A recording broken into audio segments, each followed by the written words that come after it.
It's a Tuesday night. Chris is sitting at his kitchen table, laptop open, coffee going cold beside him. He's got 4 browser tabs open: Klarna, Afterpay, Affirm, and his bank account. He's not broke. That's the thing. He's got a job. He makes decent money.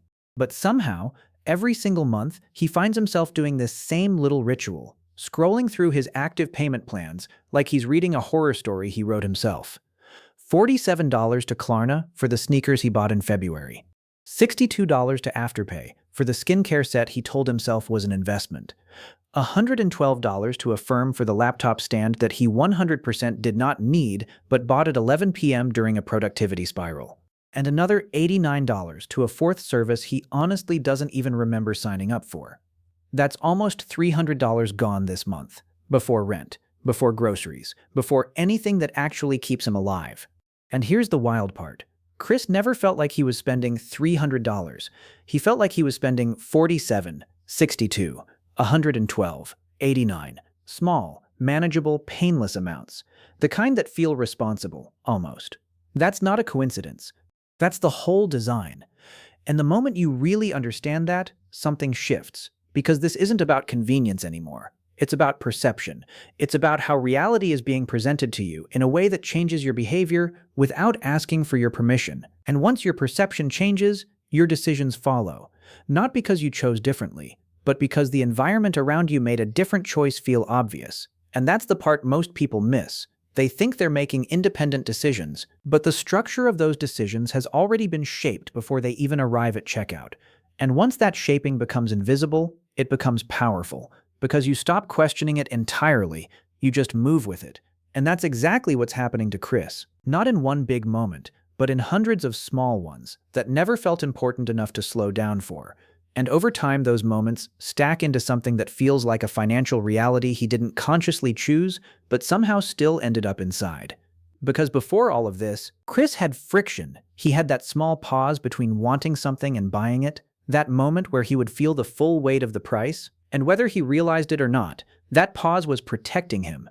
It was forcing him to think in full amounts, not fragments, to consider the actual cost, instead of a version of it that felt easier to accept. And once that pause disappears, everything accelerates. Not dramatically at first, but just enough that you stop noticing it. Just enough that your baseline shifts without resistance. And when your baseline shifts, your definition of normal shifts with it. So what once felt like a stretch now feels fine. What once required thought now happens automatically. And that's how spending increases without ever feeling like you're spending more, because you're not comparing it to the old version of yourself anymore. You're comparing it to the new baseline you didn't even realize you adopted. And this is where the real mechanism reveals itself, because BNPL doesn't just lower the cost psychologically, it lowers the threshold for action. It removes the barrier that used to filter your decisions, and once that filter is gone, volume increases.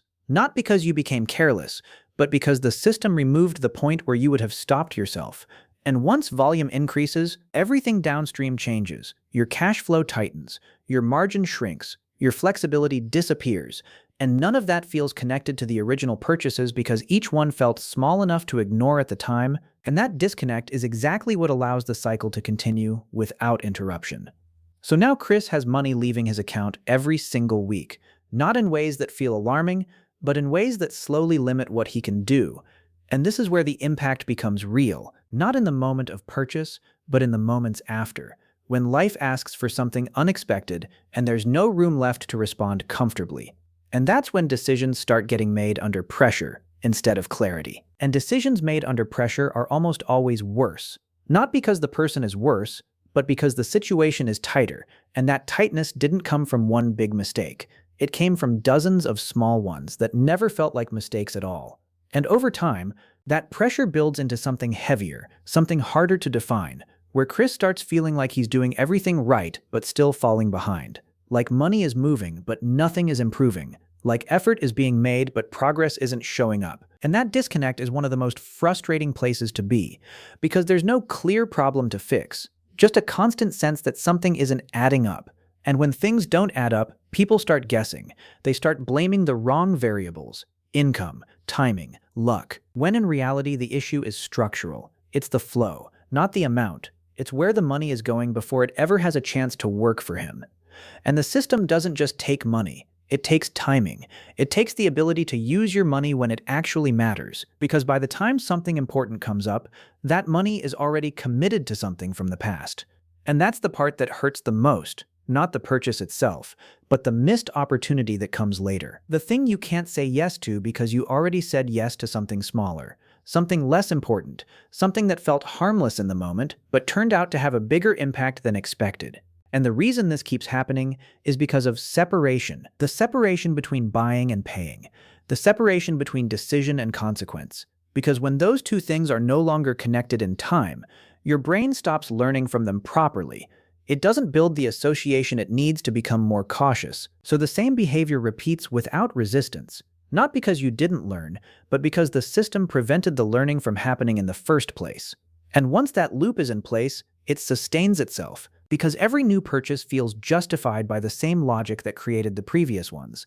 And without a moment of full visibility, there's nothing to interrupt that pattern, nothing to force a recalibration, nothing to bring everything back into one clear picture that your brain can actually process accurately. Until one night, sitting in the same place, doing the same routine, Chris finally decides to see it differently.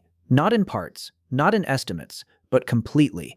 Every plan, every balance, every obligation, all in one place. And for the first time, the number is real. Not because it changed, but because he can actually see it. And that changes everything. Because once something is visible, it becomes undeniable. And once it's undeniable, it becomes actionable. Not emotionally, not dramatically, but logically, clearly, in a way that doesn't require motivation, just awareness. And that's when the shift happens, not in his income, not in his circumstances, but in his perception. And once perception changes, behavior follows naturally, not forced, not extreme, just different, more intentional, more aware, more aligned with reality instead of a filtered version of it. And from that point forward, the system loses its advantage, not because it disappeared, but because it's no longer invisible. And once you can see something clearly, it stops controlling you in the same way. Because control relies on confusion, and clarity removes confusion instantly. And that's really what this comes down to. Not discipline, not restriction, but clarity.